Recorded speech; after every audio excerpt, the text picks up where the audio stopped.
En þriðja ástæðan, og kannski sú sem svo allra persónulegasta fyrir mig, það að þegar ég var unglingur og ung kona, þá átti ég við svo mikla átröskun að stríða.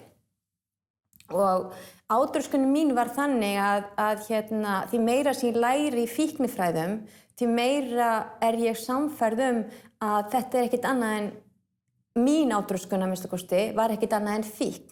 Vegna þess að ég veit hvað að missa stjórn, ég veit hvað að vera í algjöru stjórnleysi, ég veit hvað að vera tilbúin að gera nánast hvað sem til að fá fixið sitt. Þannig ég skil þetta og þess vegna þetta líka svo áhugavert fyrir mig, að skilja hvernig maður getur orðið svona mikið veikur.